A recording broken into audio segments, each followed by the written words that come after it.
Alright. Hey guys, welcome back to another Power Trip Gaming Retrospective. Yes! So today we are going to be talking about Ninja Crusaders! What? Shut your hole. Yes, Ninja Crusaders. By Sammy. It's not by Sammy! Oh, who did it? NSFW. Something with furry porn. What are we doing? Come on. Let's get going, motherfucker. It's Ninja Crusaders! So Ninja Crusaders was It actually... sounded like Street Fighter. Whatever. Street Fighter. Street Fighter. So it was actually developed by a company called NDK. NDK. I don't know anything else that they've ever developed before. But then the game was licensed and produced by American Sammy, which was a very well-known company. They've also done... Oh yes, they've done a lot. Yeah, they've actually done Arkista's Ring. They've actually done Silkworm. Yeah, they did that one. I feel like we played a Sammy game already, but I don't remember what. Might and Magic. We didn't play that one, but that's American Sammy as well. Yeah. Well, either way. But doing anyways, Ninja Crusaders. Yep. So this game was released at the very tail end of 1990. Yes. So it was pretty. I won't say late, but it wasn't really early on in the Nintendo's timeline or time cycle either. So late enough that they should have got it right. Late enough that there was a lot of things wrong with this game that should not have been wrong with this game. I recall our experience not being pleasant. You know, it's funny because I had the opposite. Memory where for some reason I thought this game was better. Like, well, when we were playing it, I knew I was frustrated, but at the end of it, I thought, you know what, this game's not so bad. But actually looking through it again and reliving, like, what we went through, it really, no, it wasn't. It wasn't that good. This was a struggle. Wasn't. Yeah. I remember being like you said, extremely frustrated. Respawn points, hit boxes. I mean, it was a mess. But we'll get into it. Let's do this. Jump into difficulty. What did you feel was a fair difficulty for this game? So the difficulty, I was teetering between a 5 and a 6. I would lean more towards the 5 just because it's easier when you have 2 players and you have unlimited continues. Yep. And so there's really, it's just, and when you die, you actually start on the same, like, chapter that you're on. You don't go back all the way to, like, 3-1. You go to whatever your current one is, 3-2, 4-1, 4-2, whatever it is. As long as you progress to the next screen. As long as you progress to the next screen, that's where you continue. So it's very, perseverance will end up beating the game for you. I ended up giving this 2 different difficulties. I gave it a 5 or a 6 if you're playing single player. So this game's rough. If you're playing by yourself and you, like we said, you go back all the way to the start. Yeah. This game is rough. I mean, enemies fly out of nowhere. And one hit, if any enemy touches you, that's it. There's no life bar. It's just you're dead. You go back to the start. So I mean, I gave it a 5 or a 6 for that. Playing 2-player, however, I gave it a 4. I don't know if I would have gone down as far as it's 4. really not, well, just because of the fact that you respawn immediately. There's no going back to the beginning of the stage. You respawn immediately, but I would say that some of the difficulty... I feel like it was easier. Some of the difficulty does stem, though, to the fact that enemies respawn. Like, the respawn box is insanely stupid. Respawn points were terrible. The respawn points are almost, like instantaneous. Like, if you don't progress, the second you kill somebody, they're coming back. It was kind of like Ninja Gaiden. Or Gaiden. Ninja Gaiden had the same problem with, like, the eagles and certain jaguars and shit we'll actually pop out of nowhere. We'll actually get to that later because I think that was the basis for this game. But, God damn it, what was I going to say now? Oh, yeah, actually, yeah. Ninja Gaiden was 89, wasn't it? Yes, it was. Yeah. Okay. So, but the difficulty, you had the respawn points were just absolutely stupid. But some of the boss characters, their movements were so erratic and so just off the wall crazy that had we not had 2 players where we were constantly starting at, like, starting right in the middle of the boss battle, I mean, it would have been almost near impossible. I can't give it a difficulty based on whether you play 1 player or 2 player, so that's why I kind of feel that 5, potentially maybe a 6, but probably leaning more towards a 5 is is Alright. appropriate. We'll split the difference. I think 5-6 for single player, 4 double. You know, maybe a solid we're 5. Solid 5. Because you're right, the boss movements, and then some of them are so the erratic. wonky hitboxes for the bosses made no sense. You weren't sure if you were hitting it or not. You didn't know what you were hitting. That was another. It was a mess. That was another flaw that I absolutely mess. hated about this game, is that the hitboxes did not seem to have any kind of consistency that you could actually align yourself with. No. There was one boss in particular that I believe it was the one that looked like a giant scorpion. Yeah. It had a really big tail, where the first time I was at that boss, it was like his head was the hitbox. I had no problem hitting his head. I remember that. And then the next time that I got to him, it's like my hits were going right through his head, and I'm thinking, what the hell is going on? Is that the one that launched the shrimp missiles? Yes. Shrimp missiles. They were shrimp missiles. Yeah. Yeah, it was pretty bad. And then we find out, like, literally 5 or 6 times in that it's actually his tail that's the hitbox. Yeah, it was. And so it's like the hitboxes and that the hit detection was just so completely skewed that it made it that much more difficult, and it didn't need to be difficult for that reason. No, it was. Which is just, absolutely just, I hate games like that, where there's no consistency like that. Well, with that being said, what did you give it for fun? Well, I mean, I wrote down a 5, but now that we're pondering on it, I went down to a 4. Yeah, I would never give it that high. I don't know why I wrote 5. I was honestly, I was teetering between a 3 and a 4.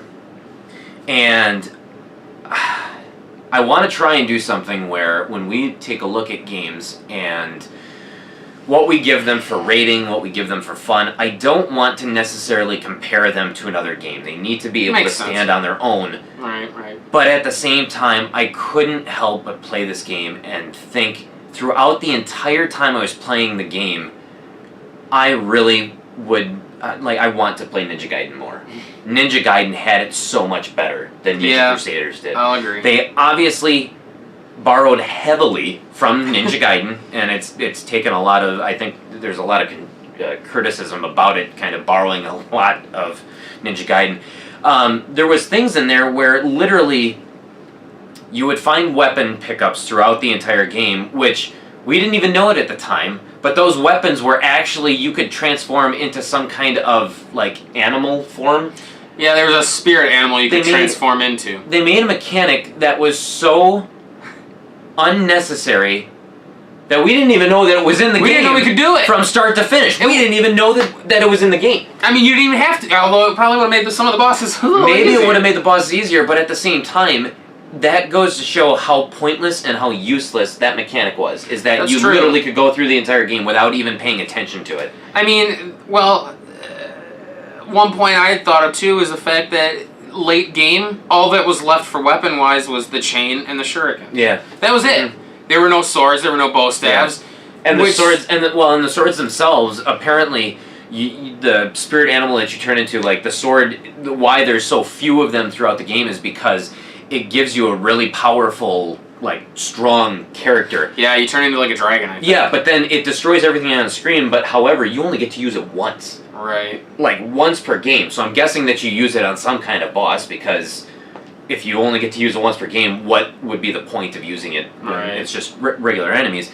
But the sword itself, you literally only encounter it, I think, 2 or possibly even 3 times. I think it was 3 that I ended up getting. Yeah. It was like 3 times, so it's like, what's the point? What's the point of it if you can only use it a max of 3 times throughout the entire game? Yeah, it was very... It just didn't make sense to me. It was a pointless mechanic that... I don't know, I maybe would try the game again to try doing the transformations to see if the game was easier. Yeah.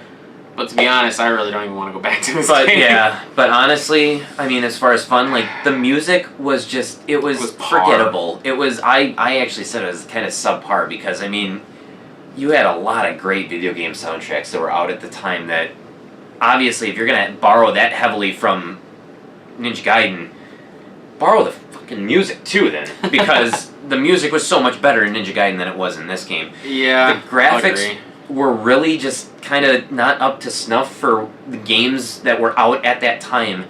And even the enemies were just, you saw the same enemies over and over and over again, and there was really just a palette of like 4 to 5 different enemies. And even some of the boss characters, I think, were recycled too throughout the game. But it's So the game was really kind of lackluster from the start. Yeah, I know we were excited jumping into it, and it was worth a laugh. I mean, we struggled with it, but it was enjoyable at the time. Yeah, kinda. Yeah. But looking back at it, I don't think we would have a similar experience playing it again. No, so I don't think so. So my fun factor on this one would be probably like I would 4, possibly maybe even a 3. So I don't know. You know what? I'll give it a 4 just because I think we really did have a good time playing it at the time. And I still have some funny memories of it. Yeah, so I would say a 4, but the likelihood that I would ever come back to this game to play it again, it's probably just it's not there. No. I have no reason to ever come back to it. I would rather just pick up any one of the Ninja Gaiden games. Yeah, or any other co-op game. Yeah. Contra. Action. Yeah, any action platformer, side scroller. I mean, there's so much better out there than Ninja Crusaders. Absolutely. So we'll go into is it worth it? What did we pay? So honestly, I remember picking up Ninja Crusaders at the first year that we ever went to the Midwest Gaming Classic. Oh. Actually, and I believe that was in 2010? Was it 2010 or 2011? Wow, good. Sorry, it's been a long day. I'm glad that I'm keeping you awake right now. I think we've been going there for about 4 or 5 years. So about 2012? Okay, so about 2012. I paid $14.99 for this game. Damn. I paid $14.99 for it. So it was kind of a little bit pricey, but even at that time, it was still somewhat of a hard game to find. I wouldn't say that it was like super rare, but it was definitely uncommon. I will say I wouldn't say I've seen it too often. Yeah. Every so often you run into it. Yeah, but it's uncommon. Yeah, I know currently on price charting it goes for $25. $25. Is it worth it? I'm gonna say, I guess. So, play through once with a friend. I don't, like you said, don't see the point of coming back to it. So here's my caveat on the game. Would I pay $25 for this game as what it's worth right now? No. I wouldn't. No? Am I happy with what I paid for it back then? $14.99, $15? Sure. I think it's worth it. And personally, me, I like the platforming aspects of it. I think that the controls were decent. They were okay. And so, I mean, I like platformers. I love the side-scrolling action adventure stuff like that. So it was worth it. But $25, you better like the genre that this game is. And if you're a fan of Ninja Gaiden, I guess, you know what? Check it out. I mean, it's worth a check out, but just watch what you pay for it, though. To be quite honest, I thought Shadow of the Ninja was better. Shadow of the Ninja was a lot better. As far as co-op games go, I would say this is worth it for $15. Mm-hmm. You know, I'm a big fan of co-op games. I love sitting down with you and playing co-op games all the time. This shit's so much fun to me. It's fun. So I think this was enjoyable for that reason. Mm-hmm. Yeah. Playing it by myself, I don't think I would have lasted more than stage 3. Oh no, I think we would have gotten so fed up with the game that we just wouldn't have even completed it. So it's all right. 14, 15 seems better than 25. Yeah. So is it worth it as of right now? I don't think it's worth it. I don't think it's worth it. So just either find it cheap or go halvesies with somebody. Go halvesies. Play it with a friend. That's right. Buy into it with a friend and with a best friend. Yeah, and just have a good time with it. There you go. So I guess that'll. All right. So that's Ninja Crusaders. So that's all I got. That was really a nightmare, and you died a lot. You died a lot. I think we both died a lot. It was a mess. And it was a lot of suicides too. Murder-suicides. Yeah, it was pretty bad. So, all right. So that'll close out this retrospective. Hit us up on Facebook. Hit us up on Twitter. Go to powertripgaming.tv to watch our other videos. The link is in the description to watch Ninja Crusaders. Yep. Watch the playthrough. Yeah, check it out. A very interesting game. It's funny because we're terrible. We have a bad time. And in a very good way, we have a very bad time. That's true. we weren't at each other's throats. No, we really weren't.